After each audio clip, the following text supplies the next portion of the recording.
La pasión fue en tu sagrado corazón. En la tercera semana de ejercicios espirituales, San Ignacio de Loyola nos pide que hagamos la siguiente petición. Dolor con Cristo doloroso, quebranto con Cristo quebrantado, lágrimas, pena interna, por tanta pena como Cristo pasó por mí. Con esta petición le decimos a Jesús que nos deje tener parte en su dolor, en su pasión, en su sufrimiento. En ese sufrimiento corporal, físico, pero de una manera especial en el sufrimiento espiritual, es decir, en el dolor de su sagrado corazón, en el quebranto de su alma. Jesús sufrió horrorosamente cuando le daban bofetadas, cuando escupía su divino rostro, cuando le daban patadas. Sufría al recibir los puñetazos, las burlas, los insultos, las calumnias. Sufrió indeciblemente en la flagelación donde destrozaron su sagrado cuerpo, al ser coronado de espinas. Sufrió al llevar la cruz. Sufrió al ser crucificado. ¿Qué hombre ha sufrido más en el cuerpo que Jesús? Nadie. Ni juntando todos los tormentos de los mártires pueden compararse al sufrimiento de Cristo. Pero su sufrimiento más grande lo pasó en su sagrado corazón, porque allí llevaba concentrado todo el pecado del mundo. Es más, allí llevaba concentrado todo el amor hacia su Padre y por amor a Él, el amor a los hombres. No se puede comparar el sufrimiento físico con el espiritual, pues este es más intenso, más desgarrador, porque es más elevado. Ahora entiendo por qué debemos amar al Sagrado Corazón. Ahora entiendo un poquito más de que allí está concentrado todo, toda su vida, toda su pasión, todo su amor. Amando al Sagrado Corazón de Jesús, lo amamos todo lo que Él es, todo lo que Él ha hecho por nosotros. En su corazón se encuentra su amor, su sufrimiento, su pasión, se encuentra todo. Digamos a Jesús: Señor, ya no quiero ser un tormento, una tortura para tu sacratísimo corazón. Al contrario, quiero ser un escudo, tu apóstol.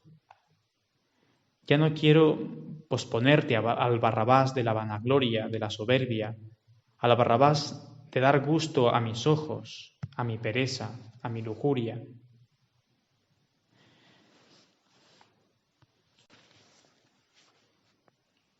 En esta tierra nunca penetraremos en su totalidad en el misterio de la pasión de Jesús. Al contemplarle encadenado, abofeteado, flagelado, crucificado, escupido y muerto en la cruz, el alma pregunta a Jesús: ¿por qué todo esto, Señor? Y Él responde: porque te amo. Y otra vez el alma se atreve a preguntarle: ¿por qué me amas? ¿Qué encuentras en el hombre para morir por él? ¿Acaso sacas algún provecho? No lo entiendo. Podías habernos dejado en nuestro pecado ir al infierno y no haber pasado tú el infierno de tu pasión. No entiendo tu empeño en salvarnos. Jesús volverá a contestar: todo porque les amo. Amo al hombre. Amo su alma porque la gloria de mi Padre está en que el hombre viva. Es decir, en que tenga a Dios en su alma. Esto no lo entenderás. No entenderás el amor que tengo porque tú no me amas. Tú no amas el sufrimiento. Porque tú no amas lo suficiente. Además, ni los ángeles pueden penetrar totalmente en el amor que tengo a los hombres. Pero que te quede claro, todo porque les amo. Sin duda que no hay otra manera de explicar la pasión si no es por medio del amor. Jesús, para amarnos, no se fijó en nuestras virtudes porque no teníamos. Se fijó en lo que teníamos en abundancia, esto es, en nuestro pecado. Jesús vino a poner orden en el desorden que el pecado había puesto en el hombre, en el mundo, en la sociedad. El pecado, pecado, pecado. He aquí otra palabra, diría, otro misterio, pero horroroso, que no lo comprenderemos sino en el cielo. Pecado. ¿Qué es el pecado? Tan horrible es. Solo hace falta mirar a Dios escupido, flagelado y crucificado para tener una idea de lo que es el pecado. Porque Cristo murió por nuestro pecado. Soy yo quien ha hecho pasar la espantosa pasión a Cristo con cada uno de mis pecados. Por una parte, el gran misterio del amor de Dios y por otra parte, el misterio del pecado. Y comprendiendo esto, que los pecados fueron de alguna manera la causa de la muerte del Hijo de Dios, ¿seguiré pecando? Es verdad, soy capaz, pues hombre soy. El pensar que aún podemos pecar nos debe quebrantar el alma, porque ya no queremos quebrantar el alma de Jesús. Me veo tan débil y tan capaz de cometer los peores pecados que hombre alguno ha podido cometer.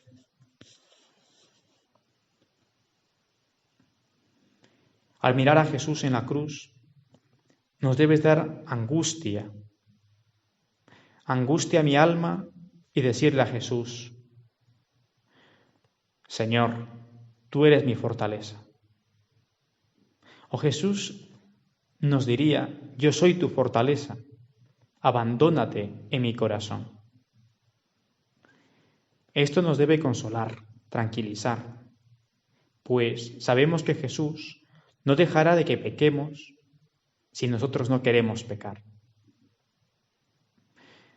Sabemos que estando unidos a Él, por medio de la oración, le amaremos cada día más, más y más. Y por lo tanto, eso nos alejará del pecado. Digamos a la Virgen, María, enséñame a orar, a amar, a sacrificarme por el sacrificado, por Jesús. Ahora podemos preguntarnos si Jesús no tuvo alguna manera de librarse de la pasión. Si a Jesús no le quedó otra que sufrir, que morir. Realmente la pasión la pasó Jesús porque Él quiso, porque Él se entregó a los verdugos. Pudo haberse librado de 1000 maneras, empezando por aniquilar a aquellos que fueron a prenderle como a ladrón, pues a su palabra yo soy, cayeron al suelo. Prueba evidente que podía pasar por en medio de ellos sin que éstos puedan tocarle un solo cabello. Pudo haberse librado de la pasión cuando Herodes le pidió que haga un milagro y le dejaba libre. Es que hacer un milagro para Jesús es como respirar. Es más fácil a Jesús hacer un milagro que el mismo hecho de caminar, porque Él es Dios, Él puede hacer milagros por naturaleza. Jesús no solo no quiso librarse de la pasión, sino que además cada tormento se lo inventó Él.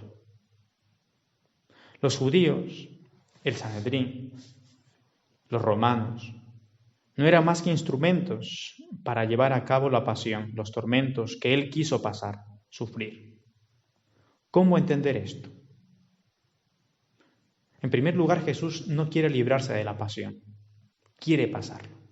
Pero es que además, cada tormento se lo inventa Él. Digamos así, Él se inventa la flagelación, Él se inventa la corona de espinas, Él se inventa la crucifixión, Él se inventa cargar con la cruz. Lo pasa porque Él quiere pasarlo. ¿Y esto cómo se entiende? Solamente hay una palabra que lo explica todo. El amor. El amor. Además, los tormentos de su sagrado cuerpo no tienen comparación con los tormentos que pasó su nobilísima alma, su sacratísimo corazón. Allí sí que sufrió el mismo infierno, porque se hizo pecador al asumir nuestros pecados.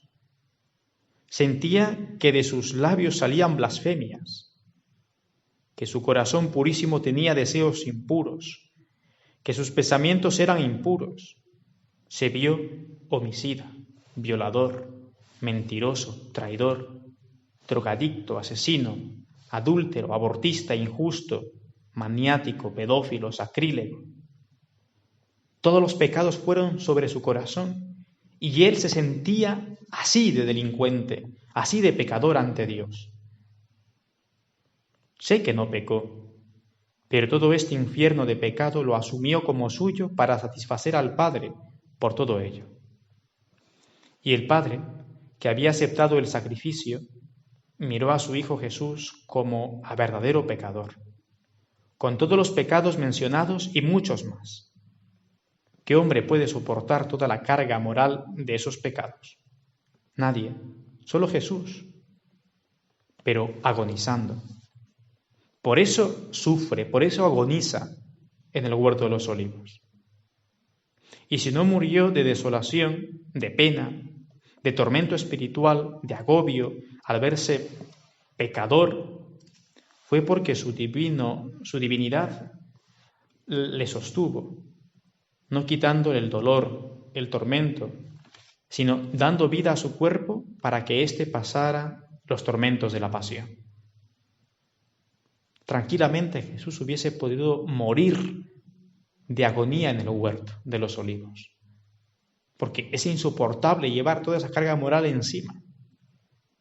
Pero su divinidad le sostenía para poder morir, también con un tormento físico. Nosotros no podemos penetrar, no podemos darnos cuenta del sufrimiento espiritual de Jesús, porque estamos acostumbrados al pecado. Este no hace tanta impresión en mi alma. Pero miremos su sagrado cuerpo destrozado, desgarrado, su divino rostro desfigurado, hecho gusano, daba asco, que no parece hombre sino un gusano que da asco de ver. Entonces comprenderemos un poquito, solo un poquito, lo que es el pecado y lo que es el amor de Dios. Solo el pecado pudo poner a Dios en tal estado, pues debe ser, no sé cómo llamarle, el peor mal, el peor infierno.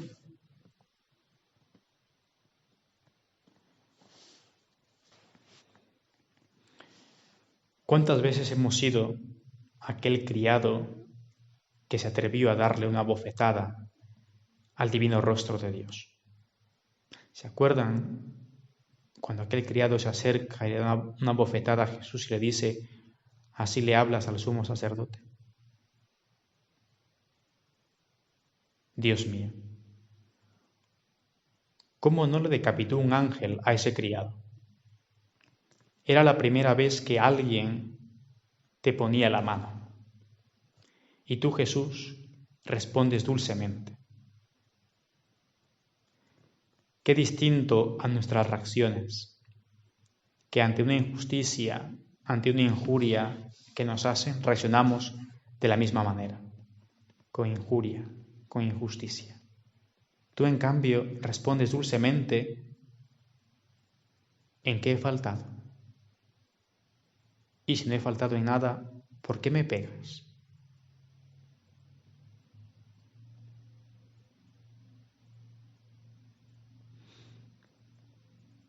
Aquel escarmiento se lo inventó tu corazón. También tú quisiste recibir esa bofetada. Momentos después, aquel rostro que adoran los ángeles va a ser lleno de escupitajos. Jesús los acepta a todos con amor, para que yo aprenda a escupir mi honra, mi vanidad.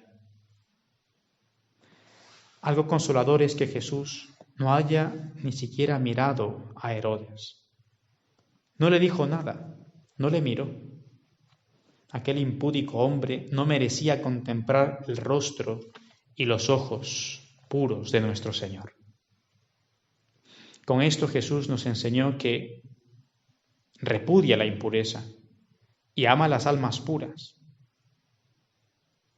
Herodes, quedaste avergonzado, rechazado, y como no sabías qué hacer para disimular, trataste a la sabiduría de loco. El loco ignorante eras tú. Pero tranquilo, Herodes, ya sé que también eso y mucho más he hecho yo al Señor. Tú no eres el único tonto, también lo fui yo. También lo soy yo cada vez que peco.